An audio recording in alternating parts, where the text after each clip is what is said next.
Hey, welcome to Trains Are Fun. I'm Joseph. And I'm Them Uppy Bricks. And we're here to talk about Thomas and the Ant-Man movie. Now, we could get into a lot of the things about what the movie did wrong as far as people shrinking and conservation of mass and things like that. And going into the quantum world and still being able to see when your eyes have to use photons to see and you'd be too... Anyway, we're not going to get on that because, you know, the act of viewing an electron causes it to move. And then when you're the size of an electron... Anyway, don't want to get into all that. What are we going to talk about? They might be bricks. Thomas. All right. Now, as you know from the previews, and if you've seen the movie, Thomas is in this movie. So that's pretty awesome.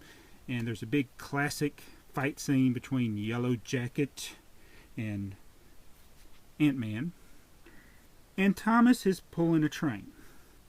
So here is Thomas, and we got the Lego version of Ant-Man. That's the, what's his name, Scott Lang? Mm-hmm. And then Yellow Jacket. And this is the old Ant-Man, which was Hank Pym. So, obviously the Lego figures are too big to, I can't really shrink them. But anyway, here's Thomas. And they had what looked like a Bachman Thomas because it had the moving eyes. It moved back and forth.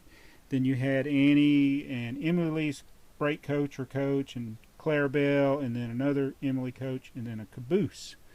Now, the caboose, it looked like it was HO scale. Would you say it's the equivalent of what this was? Yeah. All right, and it looked like it had the black Bachman track raised up on piers or blocks or something. She had them. But they don't make a caboose. The caboose looked a lot like that, didn't it? But they don't make one. Wow. And they do make it in O scale. But maybe she had a different caboose that she put on there. See, that doesn't work. Unless I used a Pym particle on it. All right, so what else did you notice in the movie, They Might Be Bricks, that wouldn't happen with these? Well, they had it when Thomas, when he fell off the track, his eyes were still moving.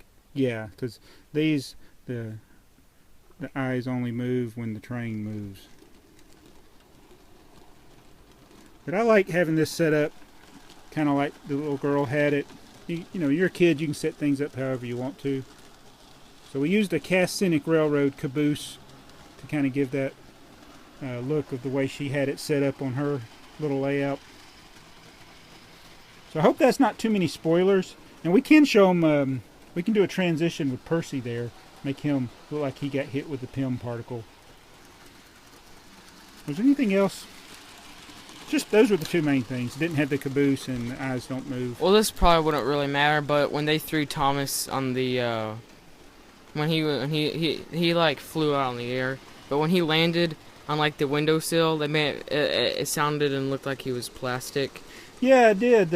I think the sound effect they used for the Bachman locomotives landing in the windowsill sounded more like a cheap plastic Thomas instead of metal. The metal and glass Thomas. Glass Thomas. That's what you used to say when you were real little, like 3 or 4.